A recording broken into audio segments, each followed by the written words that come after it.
Hello, everyone. I'm Daniel Snyder from Seeking Alpha. Thank you so much for taking the time to hang out with us here today.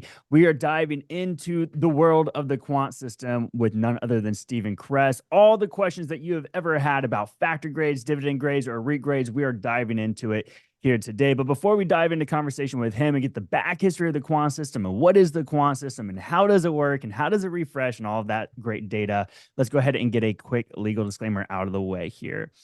We are not advising you personally concerning the nature, potential value, or suitability of any particular security. You alone are solely responsible for determining whether any investment, security, strategy, or any product or service is appropriate or suitable for you based on your investment objectives and personal and financial situation.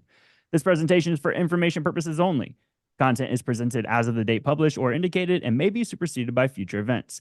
It represents my opinions and Stephen Cress's opinions, which may not reflect the views of Seeking Alpha as a whole. Past performance is no guarantee of future results. Seeking Alpha is not a licensed securities dealer, broker, U.S. investment advisor, or investment bank. And now, with that out of the way, we're going to dive into the man, the myth, the legend, Stephen Cress, who, the mastermind behind the Seeking Alpha Quant. Let's dive into the history a little bit before we dive into the platform today, Steve. Lots going on, lots to talk about, especially the data side of things. But the history of you and Seeking Alpha, because you actually developed this quant system before Seeking Alpha acquired your company, Cress back in 2018, if I remember correctly. How did Yeah, you, what's the prior history of that? When did you get into the world of quant? How did you leverage quant in your previous, I know you were at Stanley for a while. Why don't you just go ahead and share a little bit of that information with everybody today? yeah, absolutely. Well, first, thank you very much for organizing this today, and I think the timing is perfect for investors and potential investors to be looking at the market and looking at the quant system. I've heard a number of talking heads on TV today saying, "Hey, this could really be the market bottom or close to the market bottom." So, absolutely a terrific period to start looking at stocks. In terms of my history, I've been on Wall Street for almost 40 years. 11 of those years actually I spent in the city of London, working in finance as well. And my time in quant really dates back to almost 2000. Shortly after the tech bubble, I started to devise systems for my clients when I worked at Morgan Stanley that were very quantitative oriented. I worked in institutional sales at the time, selling equity research from our analysts to large institutional investors. And during the TMT era, a lot of the stocks, a lot of the banking deals really started to go belly up. So clients were saying, hey, we need a better system than just investing in tech stocks. What do you have? So I started to devise my own quant models at that period. And lo and behold, those models worked really well. Ended up spending about 13 years at Morgan Stanley and eventually ran a proprietary trading desk in quantitative strategies. So that was really the beginning of it. And necessity is the mother of invention. Stocks weren't working at the time. There were a lot of fears in the market. So I wanted to develop a system where we could really cut through the noise and just look at companies that had really good fundamentals.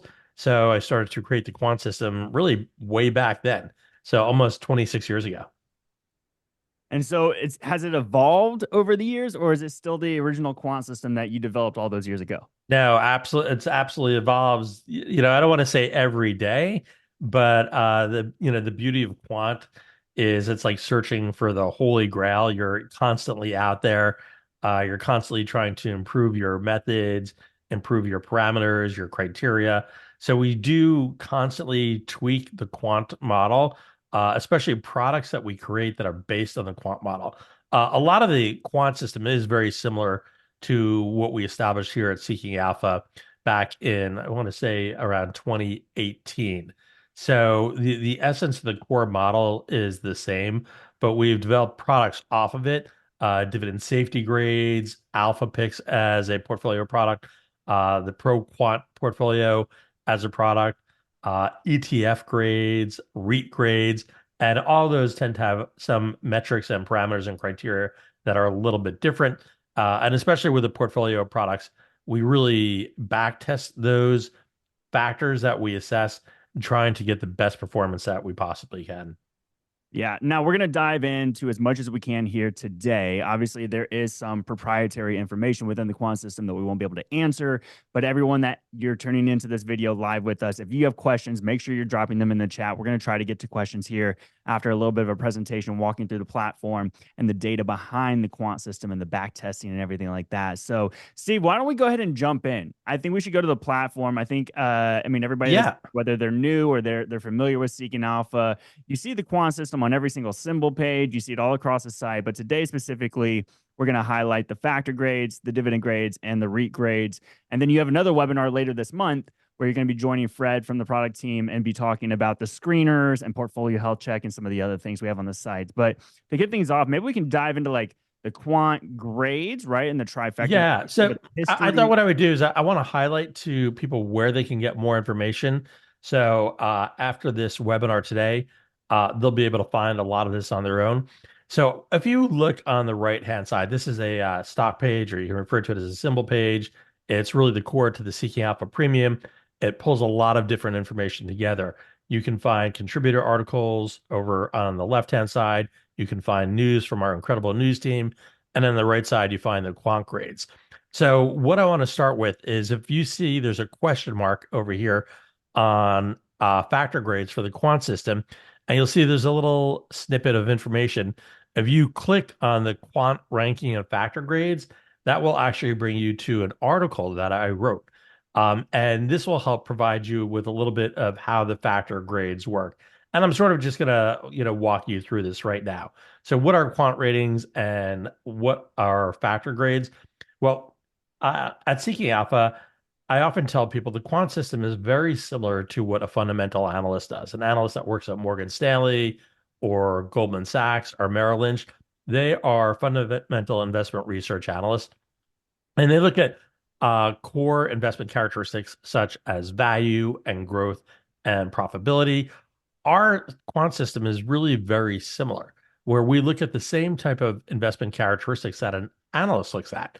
The only difference is, as a human being, as an analyst, and having been an analyst myself, when you cover a number of companies and you have to write research on those companies, you're really only capable of maybe covering 15 to 20 stocks within a given sector. And when you write research on those particular stocks, maybe you can write research, a good large report once a month and then just update a lot of information. So it's fairly infrequent when you get those written research reports. The beauty of the quant system is that we look at the same investment characteristics, but we upload data from cash flow statements, income statements, balance sheets, and hundreds of different financial metrics every single day. And when we upload that, we take those metrics and those data points for a company and we compare it to all the other companies in this sector. And this allows us to rank the best companies from the weakest companies.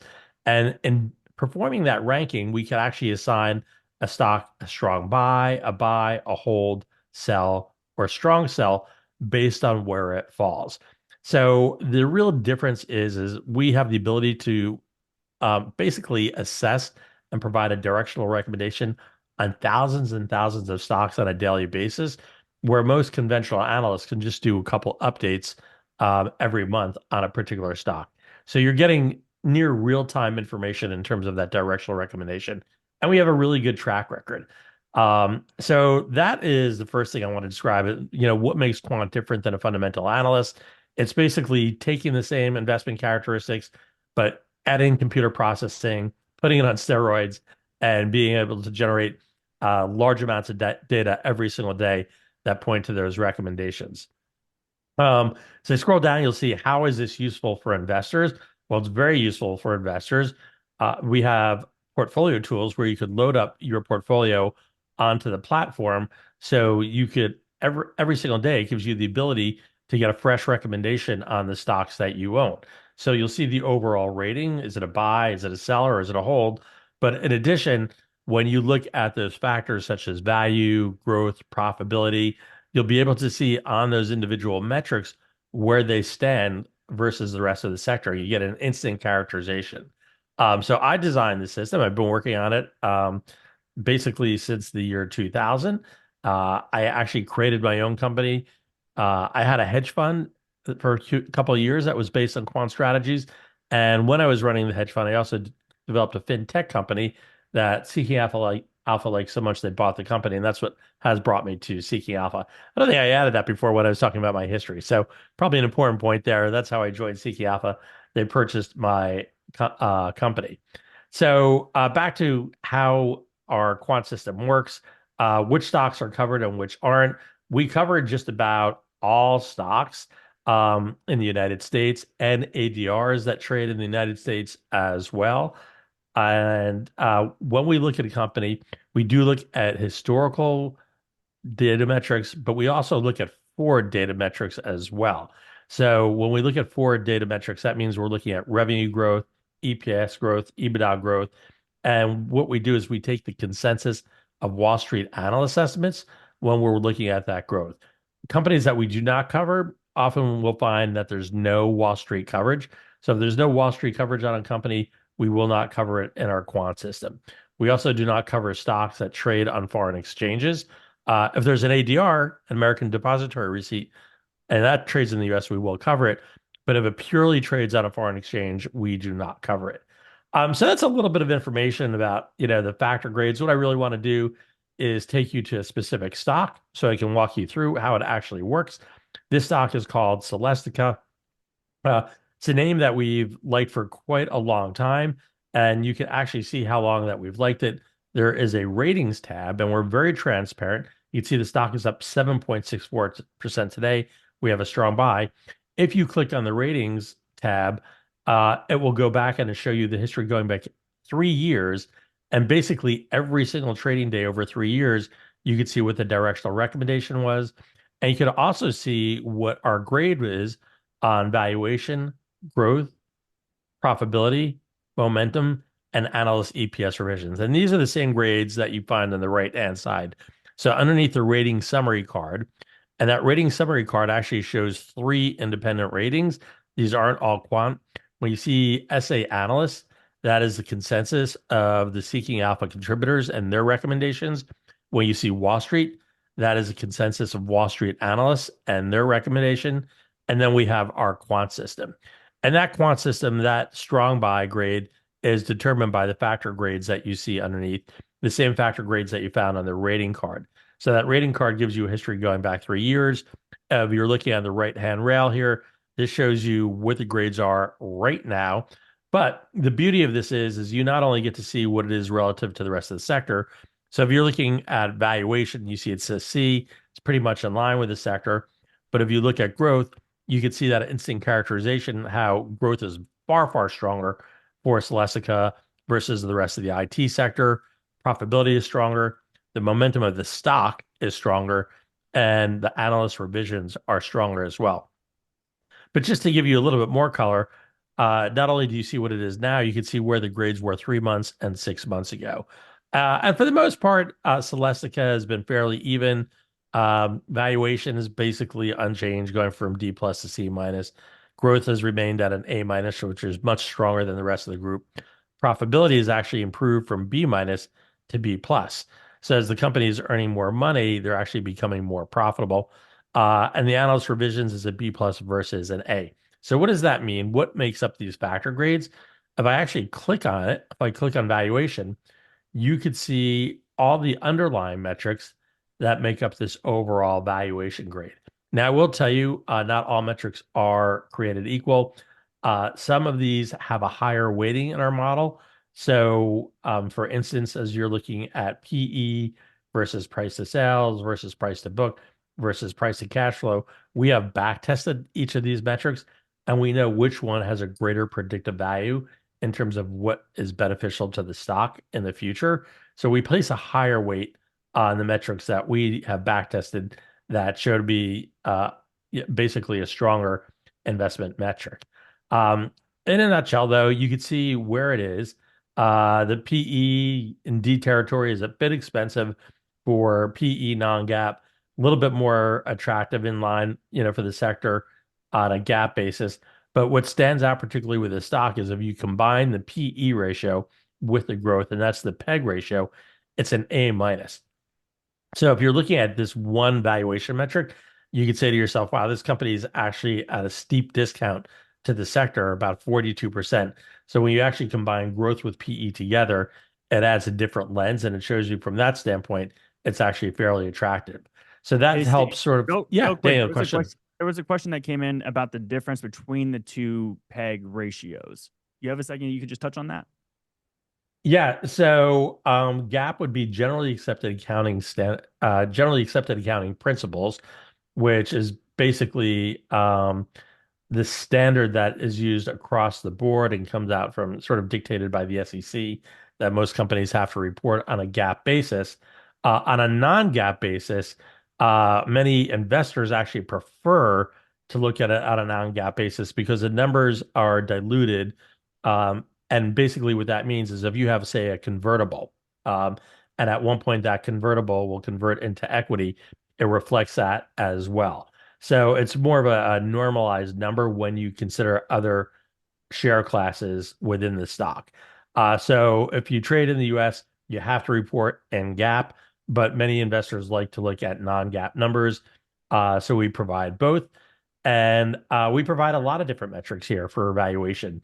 We're not looking just at PE. As you can see, we have the PEG ratio, we have EV to sales, we have EV to EBITDA, EV to EBIT, price to sales, price to book, price to cash flow. We like diversification in our algorithm, so that's why we look at a number of different valuation metrics, especially in certain sectors. Many of these metrics are more telling than other metrics, so we like to have diversification across the model. One thing that I will say about our model, our algorithm, is that we're looking for companies that are collectively strong on value, growth, profitability, momentum, and EPS revisions. And that's one thing that you could say maybe it's unique to our quant model. There are a number of quant models that just focus on momentum, some just focus on value, some just focus on growth. But we like to have what I refer to GARP, growth at a reasonable price. So we like a lot of diversification in our quant model, and we have a good track record to show that that works. Let me take us, just as an example, it's another tab. Let's go to the growth segment. So one thing that really stands out about Celestica is its straight A report card in terms of growth, whether you're looking at revenue growth, EBITDA growth, EBIT growth, earnings per share growth, leverage cash flow growth, almost straight A's, across the board. A couple of the metrics at the bottom, and we're metric heavy. We don't look at just one single metric. We don't put all our eggs in one basket. And as I mentioned before, we backtest each of these individual metrics to see which has a greater predictive value for the future stock price. So they are not all created equal. But the really good news is with Celestica, the overall grade for growth is an A minus. And as you can see, it has bone crushing growth compared to the sector. And in terms of the forward revenue growth, it's 36% versus the IT sector at 10%. If you look at the bottom line growth, EPS growth, you're looking at 52% forward EPS growth. And again, that's Wall Street consensus. So that is consensus. So there's certainly many analysts that have numbers that are higher, some are lower, but the consensus is for 52% growth versus the sector at 15% growth. So this company it has monster growth on the top line and the bottom line. And as we can see, it's becoming more profitable. 6 months ago, compared to the sector, it was a B minus, and now it's a B plus. So if I look at some of the profitability metrics, we can see the return on equity is huge at 40%. So again, these letter grades here, that provides you with an instant characterization how the company is versus the sector on that metric.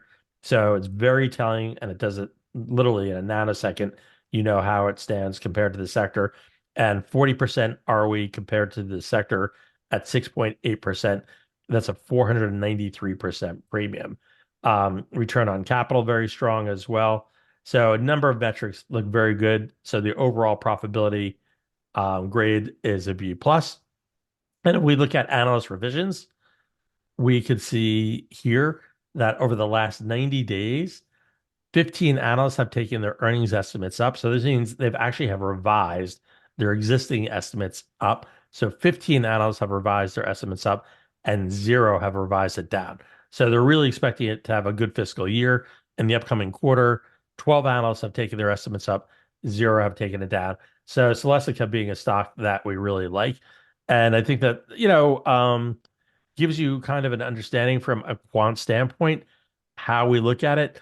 And one other thing I'll point out is, if you're looking at this company, you could actually see the ranking compared to the other IT stocks. If you look here at the quant ranking, you'll see it says information technology, and then the industry that it's in is electronic manufacturing services. So within the sector, it ranks 14 out of 528 stocks, but within its industry of electronic manufacturing services, it actually ranks 3 out of 18. And if you want to know who the number one company is, all you have to do is click on that, and it will show you that TTM Technologies is the number one company in electronic manufacturing services, and that has a strong buy with a quant rating of 4.95, and Celestica comes in at 4.83. There's one company above Celestica, which is RF Industries, all rated a strong buy. So, Daniel, let me see if you have any questions at this point. Yeah, there's a lot of questions coming in, but I think from right now, maybe the best thing for us to do is to continue to kind of show the back test here of the quant system and how it's fared against Wall Street analysts. If you don't mind, just go to Absolutely. that page, and then we'll switch over and we'll start talking about dividend grades. All right. So as I said, we do have a really good track record using our quant system. The essence is, again, we're looking for stocks that are collectively strong on 5 investment characteristics: growth, value, profitability, EPS revisions, and momentum. And the point of showing this chart here, you could see basically going back to 2010, the quant strong buys. And what this reflects is all the quant strong buys and only the strong buys. So we're looking at all the stocks and we're measuring the performance of the strong buys. If a stock were a strong buy and it fell off the next day, it would be taken out of this portfolio. So this is not an investment product per se or an ETF, but the reason why I want to show it is to demonstrate how well the strategy works. And you can see going back to 2010, the quant performance is up a whopping 4,386% versus the S&P, which is up about 528% for the same period. And if you compare it to Wall Street strong buys are up only 104% for that period. That's a long time range. We could make it a little bit more current, and we'll look at the 1 year performance. And we can see the quant strong buys over the last year are up 60% versus Wall Street analysts up 45%, and the S&P 500 up 26%. And this has been a very volatile year, and I'm really pleased to say that our quant strong buys are up 4.29%. Wall Street analysts are just above water. And when we're looking at the S&P here, I want to also add that this is the S&P on an equal weighted basis, not market cap. If we're actually looking at the S&P on a market cap basis, it would be down about 3%. So on an equal weighted S&P level. And the reason why we do that is all the stocks are equal weighted that we're looking at in this portfolio of strong buys. So it's not market cap weighted, and we wanted to keep it apples to apples. So we look at the S&P 500 on an equal weighted basis. So you can see whether we're looking at the last year, year to date, going back 5 years, going back to 2010, the performance has worked really, really well. And if you scroll down, you can see, what some of the absolute numbers were. We have never had a year where we have underperformed the S&P 500 on an equal weighted basis. But we have other systems in place too. So that tells you a little bit about how the quant system works. But we also have Seeking Alpha dividend grades. And if you looked at the stocks that have a strong buy plus a dividend growth grade of an A plus, you can see they have significantly outperformed the market since 2010 as well. Outside of the dividend grades, we also have REIT quant scores. And you can see going back to 2017 that our REIT strong buys have significantly outperformed the benchmark here, which is the XLRE ETF. I should say for the dividend one, we're looking at the Vanguard index, which is big. It's one of the largest dividend ETFs that's around. So that's why we use that as a benchmark.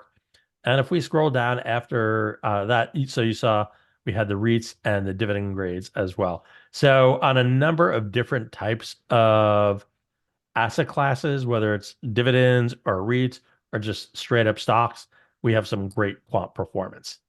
Hey, Steve, just to jump in real quick and correct me if I'm wrong on this, but these back tests, just so everybody is aware, these were done in partnership with S&P Global. So this isn't us just trying to run data and make it seem like this is something that is not.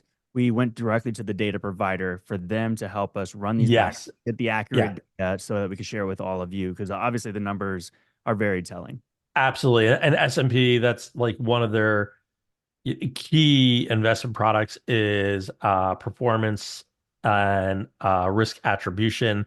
So we simply send over the trades that we have, and we actually use their system. So it's a third party S&P Global. They're very advanced at this. They measure portfolios for institutions all over the world. So they actually run the performance for us.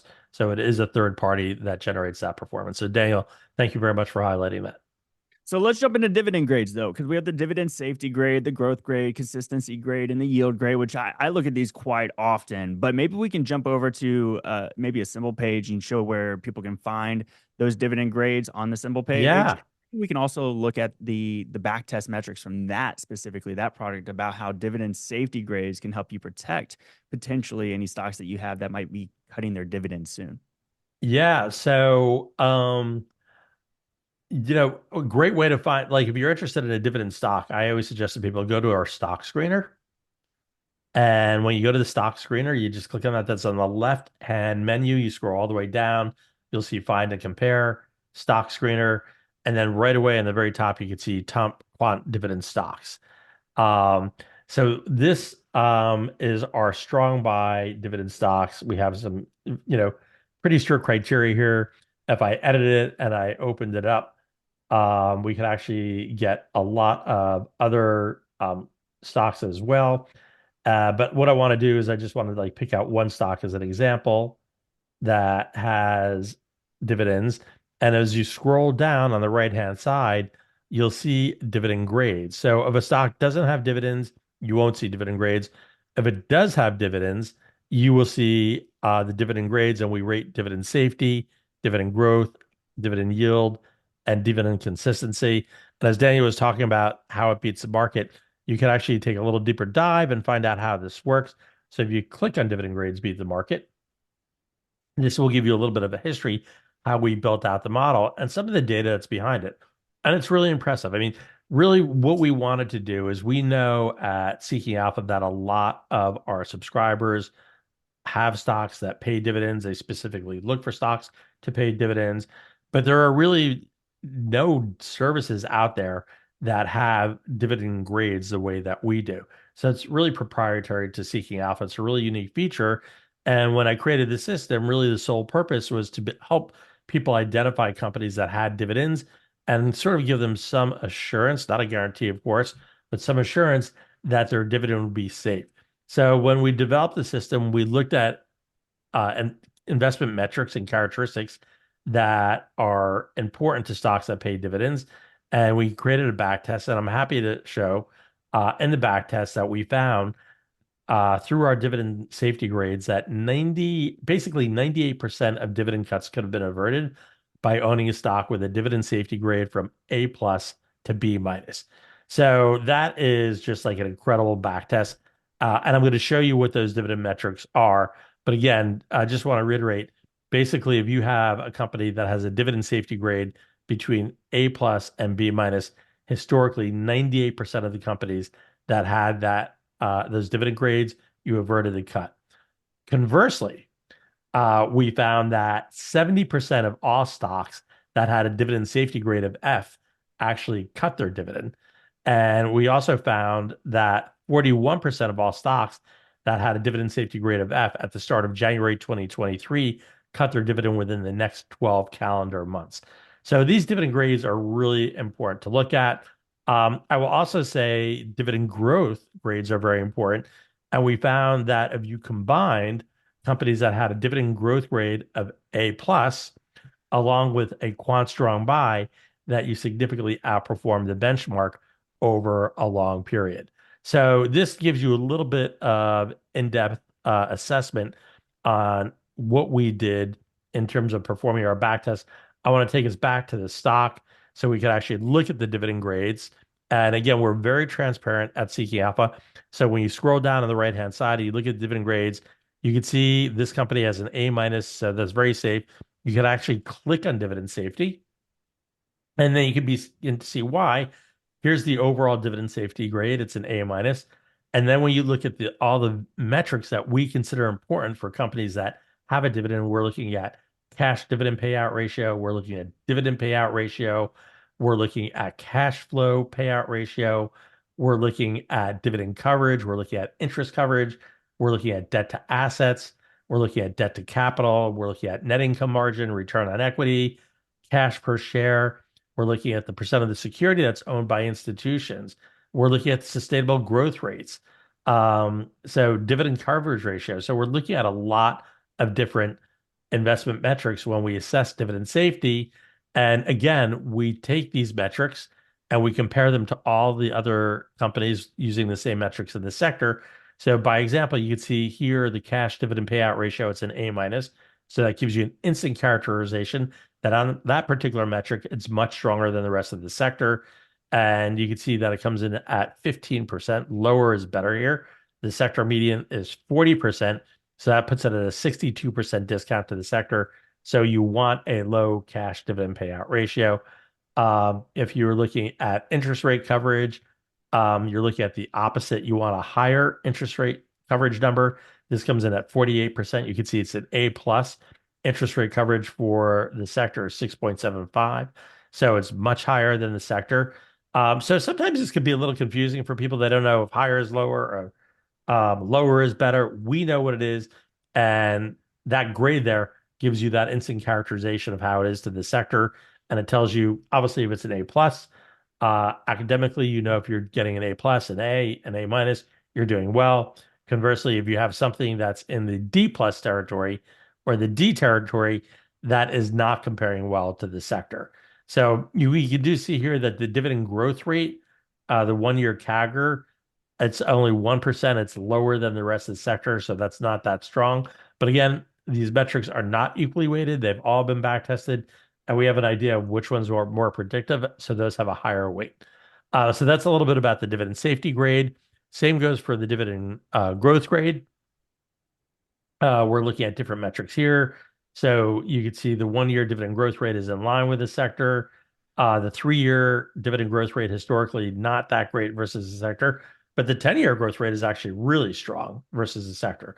But other important factors are looking at revenue growth, looking at EPS growth, looking at free cash flow growth. So again, we know which metrics are really important for dividend growth, and they have a higher weight. So the overall grade ends up being an A minus. So again, really the important thing being here, these have been back tested. And I just want to reiterate that what we found is 98% of dividend cuts were averted by owning stocks that had a dividend safety grade between A plus and B minus. So how will you know this? You could load up your stocks into our portfolio tool. It will show you the quant grades. It will show you the dividend grades, and you can see exactly how your stock looks or your entire portfolio looks versus other stocks.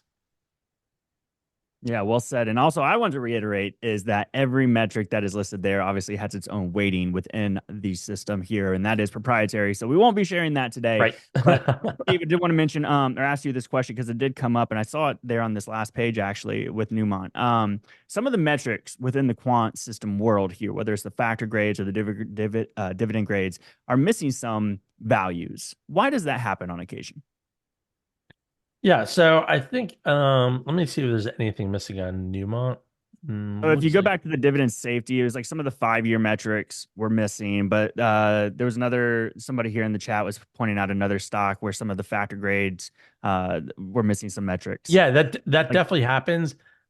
Typically it could mean like we're looking at something like hypothetically, say we were looking at this company and the 10-year growth rate was blank. That means that the dividend data probably does not go back 10 years. Um, if you're looking at something, say, on the growth page, for many stocks, if the company actually had negative earnings for 1 year and positive earnings for the next, that'll actually not be meaningful. So when we're looking at a growth rate, the numbers have to be positive, and that's how we would show growth rates. We need to see positive numbers there. Gotcha. All right. Thanks for answering that one. Ken, real quick to answer your question, how do you get to the quant portfolio tool? What Steve was just talking about was the Seeking Alpha portfolio. So over there on the left side, you can go and create a new portfolio. You can even link your brokerage account, but that is where you can find the Seeking Alpha portfolio. Obviously, Steve has a million portfolios and I am counting. a portfolio junkie. You are. Probably hitting the limit of wherever that is. All And right. I've definitely hit the limit a number of times, and I can show you quickly how some of that works. So we'll get ARK Innovations. I haven't updated their stocks in a while, but by example, ARK is a well-known ETF that's out there. So I have the ability to look at the stocks in ARK. So again, this has not been updated, but if it were updated and I wanted to, I could see what the ratings look like for the stocks in their portfolio. So I could look at for each stock, what the valuation looks like versus the sector, what the growth looks like versus the sector, what profitability looks like for the sector. I could also check out, let's see, if they have dividends, which you're not going to find with ARK really. In some portfolios, you would find that. I could look at an earnings page and I could get a sense of what earnings look like for many of the companies and how have they done in their last quarter. So we can see if they've hit or missed, and it looks like a number of the companies that I had here historically, they surprised to the upside, which is pretty good for ARK. Um, so if I want to look at the growth, I could look at each of the individual stocks in the portfolio, and this could be your own portfolio as well, where you've loaded up your names and you can see what year-over-year revenue growth is for a company, what forward revenue growth is, what the 5-year revenue growth is, what the EBITDA growth rate is. If you wanted to look at the value, you could click on that, and you could look at each stock that you have in your portfolio. You could look at the individual PE or PEG or price to sell or EV to sales. So the portfolio tool is a wonderful tool. And again, we have the screener as well. If you're looking for ideas, you would just go down to the screener and you click on screener. You could create your own screen or like the pre-baked screens that we have. So here are stocks by Quant. And Steve, you're going to dive deeper into all this screener stuff here, like I said, with the webinar with Fred here at the end of the month. Yes. I was hoping we could keep going here. Maybe jump over to a REIT. One that I was thinking about earlier. Obviously, you don't have to, but Simon Property Group is one that I've been following for a while here. Pretty much one of the big names, obviously SPG there. Let's go ahead and dive in because we have different grades here for the factor grade or the metrics that go into the factor grades, I should say. Maybe you could quickly walk people through this as well. We do. Yeah, most of the other gig sectors, we use the same metrics that we assess. We have found historically it's worked pretty well, but REITs are a very different sector, sort of like comparing, horses to zebras. So we have to look at different metrics. So if I click on, by example, growth, you will see that we're looking at AFFO growth. We're looking at CapEx growth. We do have like some of the conventional metrics. We are still looking at EPS growth. We're looking at FFO growth for this as well. So in the world of REITs, when people are looking at fund flows, that is very important compared to the world of stocks, where you're typically looking at EPS. So we have some of the conventional metrics, but we also have the metrics that are very centric to REITs. If I looked at valuation, we show conventional metrics such as PE, but we're also showing the metrics that are centric to REITs, such as price over AFFO or price over FFO, and other metrics that are important to REITs as well: total debt to equity, total debt to capital. So, number of different metrics that we find are important to REITs. Those would be the metrics that we look at. We're looking at profitability. You can see there's the AFFO payout ratio. We also have the FFO payout ratio.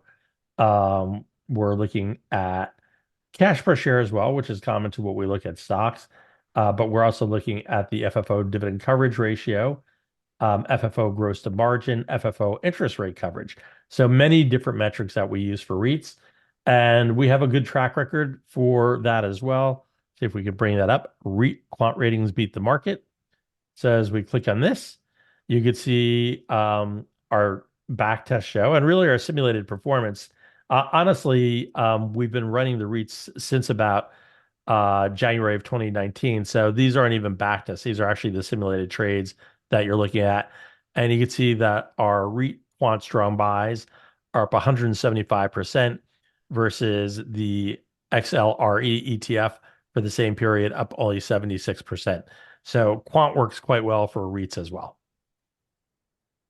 All right. Now there are a ton of questions here. So obviously, REIT grades, stock metrics, ETFs, we have all this data coming in. There was a question, are we sourcing the data ourselves or do we have data providers or how does our data stream work? So we have data providers. We have a number of different data providers based on what we're looking at. Our data provider for most of our stocks would be S&P Global, but for prices and quotes, we use Exignites. For our ETFs, we use LSEG, which is London Stock Exchange. So we do have probably about 30 different data vendors. So we are not sourcing the data ourselves, but what we do is we create the algorithms. And when we create the algorithms, the basically the metrics that we use and the formulas that we use are proprietary to Seeking Alpha. So lots of different companies provide data. It's how you use that data, and it's some of really the mathematical models that we use that make the difference. Well said. Well said. All right, let's jump back over into some stocks here. Maybe we can jump over to Celestica or whoever. You pick a random stock page. But there was a question that comes in. Why is the quant system grade and the Seeking Alpha analyst grade not always the same? Yeah, so it's the let's go to one of the stocks that we'll pull up. Yeah, I just wrote an article recently by the dip. So obviously the market had dipped. Best five tech stocks with an average forward EPS growth of 197%. I would definitely encourage people to take a look at these stocks because they did come down with the market and they're probably all rocketing today. One of the stocks that I'll pull up is Credo. So we can take a look at that. And again, when you pull up one of my articles, please click follow and you'll get all my articles. But I'm going to type in Credo. Yeah, that's like the cheat code right there. You guys put out And articles all the time. yes, so Credo up 3.2% today. So in the last 5 days, the stock is up 5%. So the timing of that article was, yeah, quite good.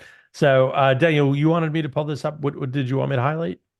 Yeah, we were just talking about, so for example, here on this page, Quant System is a strong buy rating, but the Seeking Alpha analysts in aggregate have a buy Right. rating on this stock. So they're not the same. So we just need to kind of clarify that even though they're both from Seeking Alpha, there's a difference here. Absolutely. Like so Seeking Alpha has a number of contributors and that SA analyst grade reflects all the contributors that have written about the stock and what the consensus rating is. And you can actually click on that, click on SA analysts, and it will show you the breakdown. So there are 11 contributors that cover this stock. So 11 different individuals have written articles on Credo. Three of them have a strong buy, seven have a rating of a buy, one has a hold on it.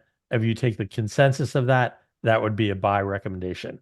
If you click on Wall Street, so another independent source, you can see that there are 16 analysts on Wall Street that cover the stock. And in the last 90 days, 11 of those analysts have had a strong buy, four have had a buy, and one has a hold. So the consensus of Wall Street analysts is a strong buy. And the quant is our system. And when you click on quant, that will show you where the factor grades are, where the current rating is. But again, we're really transparent. So we have a long history. You can see where the ratings were going back 3 years, every single trading day. All right. Now, this is actually a great point as well, because a lot of Wall Street analysts like to produce price targets when they put out their research. And this question comes up all the time. Does the Seeking Alpha quant system have a price target, or how does somebody know when to get out of the stock? You know to get out of the stock when the quant rating goes to sell or strong sell. We don't really believe in price targets because having been an analyst myself and working on Wall Street, um, all the analysts will have price targets, but we do that to sort of develop interest in stocks. So we can show that, okay, this price target is like 50% above the current price. You should be looking at it. But what we really find is whenever a company hits its price target or if something goes wrong, in unison, analysts are changing their targets all the time. When we look at a stock from a quant perspective, we're not looking at a price target. We compare the company to other companies in the sector. And when we look at growth and valuation and the profitability framework, that is what tells us how these stocks look in terms of their strength or weakness compared to the sector median. That's what helps us determine if a company is mispriced. So we have a strong buy in a stock. Um, our data is showing us that the stock is not priced correctly, and compared to the sector, it should be higher. So when we're looking at the valuation grade and the growth grade, and we put this all together in the profitability grade, that will tell us if it's a strong buy, or hold. And if it's a strong buy, it means that the growth in this instance is far higher than the sector, and the valuation is fairly attractive. So when you combine it, and really, like again, you look at that PEG ratio, you can see it's an A plus when you're looking at value and growth together. And that's part of really what our quant system does is it's taking these different investment characteristics and pulling it together and identifying what's collectively strong. That's how we decide if a stock is a buy or not. We don't use an artificial price target because the price targets change all the time. All right. So what about the weights of these metrics? Do those change over time? The weights have not changed since we've created a model. They've actually have continued to be very good predictors. As I mentioned earlier, they're all the weights, it's not created equal. Metrics are not created equal. Some are more predictive, and obviously, you could probably see here the PEG ratio would have a higher weight than some of the other metrics that we have here because this is a more of a predictive factor. And we could see obviously that the stock has done quite well. So, if we go back over a year, the stock is up 215%. So it's done very well over the year. And if we back 5 years, you can see the stock, has been incredible. It really started to take off back in 2024, though. So really looking at a year helps put it in context of how the stock has performed. And as I mentioned, it was in that article, buying the dip. The stock is definitely off its high, which was around December of 2025. It was $189. So it's fallen significantly from its high. And based on the company's growth being so superior to the rest of the sector, that's why we feel strongly that our quant recommendation of strong buy is correct and individuals should be buying it. So we've had a good 5 days. The stock is up 1%. Probably over the course of the month, there was a lot of uncertainty. So, the stock up a little bit, but this is really a good period to be looking at stocks as geopolitical events seem to be calming down based on this 2-week treaty. We don't know if it's going to stick or not, but certainly we can tell many of the stocks that have quant strong buys are doing well. And we have portfolios that we run. I mentioned that earlier. We have Alpha Picks and we have the Pro Quant portfolio. And I will just show you Alpha Picks since inception, which was about 3.5 years ago. That's up 293% versus the S&P up 74%. But even in this volatile year where the S&P is down 3.34%, Alpha Pix is up 7.59%. You can see a couple of stocks here that were in the portfolio. We've had some stocks have done really, really amazing. What Alpha Pix is, it's basically we do some of the work for you. Every month we send you our top 2 quant picks. So on the trading date closest to the first of the month and the 15th of the month, you will receive an email, or you could look at the platform and see the analysis. And we release what the stock pick is. And as you can see, the performance has done quite well since the very beginning. Again, that's 2 ideas a month. We actually did a survey asking our Alpha Picks customers what we could do better, and they said more ideas. So then we created the Pro Quant portfolio, and here we're showing off a couple of the ideas too. This actually just started last June, and since last June, you can see it's up 29% versus the S&P on an equal weighted basis because this is a equal weighted portfolio. The S&P only up 10% for that period. And even looking year to date, it's up 3.58% compared to the S&P on an equal weighted basis, up 1.31. S&P on a market cap weighted basis, obviously down about 3% as of yesterday's closings. Today, these will be a lot higher on both sides. So whether you're looking at all our quant strong buys or these portfolio products that we're creating, the quant does work really well. Steve, I know we're coming up at the top of the hour. I'm going to start rapidly going through some of these questions as much as we Yeah, can. please do. You had mentioned geopolitical risk that's going on in the market right now. Does the quant system incorporate that geopolitical risk? Does it bring in news? Does it bring in technical analysis? So as I mentioned, the model is both historical looking and forward looking. So we're looking at valuation levels and growth rates from the past, but we also look at Wall Street consensus for revenue growth and for earnings growth and EBITDA growth. If a geopolitical event or any regulatory event, any type of macro event, if it's going to have an impact on the industry, many times analysts will change their numbers. We have what we call the revisions grade. So indirectly, we bring those analyst revisions into our model. So when I click on the revisions grade here, you can see for Celestica, obviously, despite all the geopolitical events that are happening, analysts think this company is going to continue to do better than they expected. So they're revising their numbers up. If a geopolitical event, say maybe on a company that was very interest rate sensitive, or maybe in the energy sector, if analysts thought the numbers would be going up or down, they would move their estimates and we would capture it with a revision grade. So talking about the revisions grade, there was a question of, is there a minimum number of analysts that need to be covering a stock for that grade to be calculated, or is it Yes. just minimum of one? Or okay, what is it? One is it. We just need Oh, one one is analyst to be covering it. Yeah. awesome. All right, continuing going on here. So there was a couple questions asking about there's a few grades, or sorry, there's a few stocks across our site where it seems like the quant rating grade changes multiple times, either a week or a month. What would cause such high fluctuation in the grade to whipsaw back and forth? Yeah, stocks trade thousands and thousands of times a day from the time that the market opens, and even in pre-market or post-market, stocks are trading as well, let alone during the day. So the quant system is measuring basically every single trade in essence, because we're looking at the price, and then at the end of the day, we take a closing price and we factor that closing price into many metrics. So by a good example, if we look at valuation, okay. And often it's the valuation or EPS revisions that can be responsible for the stock's overall directional recommendation. So I believe what this subscriber individual was talking about was a quant grade going maybe from a strong buy to hold of this valuation grade. And remember, it's not just on an absolute basis. We're comparing it to the rest of the sector. So the movement of the stock, the movement of the sector in conjunction with each other, with all the trades that are occurring, are, in essence, it's, almost like a real-time system. And if a stock begins to get overvalued versus a sector, and often we'll find, like, if a stock can be a strong buy and have a value grade of a D, but if it becomes a D minus, that's sort of a circuit breaker. And when that circuit breaker is hit, it will drop the rating down from a strong buy to a hold, because a D minus is just too low for valuation grade. And then a couple of days later, the valuation could look a little bit different, so it may go back up.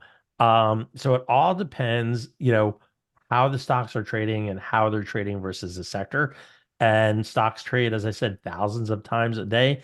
And when you measure it against all the trades for the sector, you're looking at millions and millions of trades. And our quant system measures all of it Yeah. And we update it every single day, right? every Before single market day. opens. Somebody asked about the specific time. It's 4 to 6 a.m., I think is what we've usually said. Is that right? That's right, from 4 to 6. And I know for some people that could be frustrating because they might used to, they'll look at an analyst report that was written maybe like a week or 2 weeks ago, and the analyst has a strong buy on it, and they're like, it's a good valuation. But the truth of the matter is, looking at something like 2 weeks ago, that's looking at like a newspaper article from 2 weeks ago. Do you really want to make your investment decision based on data that's 2 weeks old? For me, that doesn't work. And that's part of why I created the quant system. I want to look and I want to make investment decisions based on the data that's here right now in the moment. Yeah, exactly. Somebody did ask, do we also refresh these on the weekends, or is it only on trading days? Well, it reflects all the trading days. So on Saturday, it would update for Friday. All right, great. But no updates on Sunday, to clarify. No updates on Sunday. No. Great. And just to clarify as well, everybody, that is Eastern time zone when I was talking about 4 to 6 a.m. Yep. Just so you're aware. There was a question: are stock buybacks factored into the quant model at all for these companies? I like stock buybacks. Yeah. So there are a number of metrics that we look at. Um, and that could be one of the metrics that we look at. We don't show all the metrics that we look at. I see what you're saying. I'm glad. Yeah. I'm actually glad that question came up because if you're looking at the valuation page here, or you're looking at the growth page here, or the profitability page here, we give you a really close idea of how many metrics are out there for each of these investment characteristics. But there are a couple proprietary metrics that we don't show, and that's because we don't want our competitors to see it. So what you look at gives you a really close, intuitive idea. But I will say, Daniel, on occasion, sometimes it doesn't seem intuitive because it looks like something's a little bit off. And if it looks like it's a little bit off, it could be that it's one of the metrics that we don't display. Got it. All right. I see what you're putting down there. Michael's been asking throughout the webinar, do we cover Canadian stocks with the quant system? We have ADRs that we cover. And yeah, I believe we do have some Canadian stocks as well. Did Michael give you an example of one Canadian stock? He did not. Okay. But maybe he'll chime in the chat here in a second. Let's But all see, right, Royal so Bank. I know like Royal Bank of Canada, one of they the have an big ADR. So Shopify account. yeah, so that He again, says we most of says the ADRs ATD. will show up. ATD. Why don't you go and click that one in? ATD. Yeah. All right, this is what I see for A is in Alpha, T is in Yep. Tomahawk, D is Yep. in Delta. Doesn't look like we got that one. Or Mark says Oh BN. yeah, we do. See, ATD Oh, CA CA. that just came Yep. up.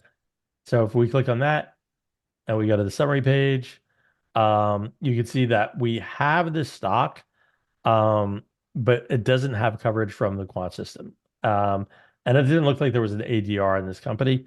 So there is information that you can get. So what I do want to say is if you click on like the growth tab here, okay, it will show you the absolute data points, but it's not going to show you those academic letter grades that you have with the quant system because we're not comparing it to the rest of the sector. So we do have data for Canadian stocks, but it would be absolute data. If there is an ADR, you would have the quant system in place. If there's no ADR for the Canadian stock, you would just have the raw data.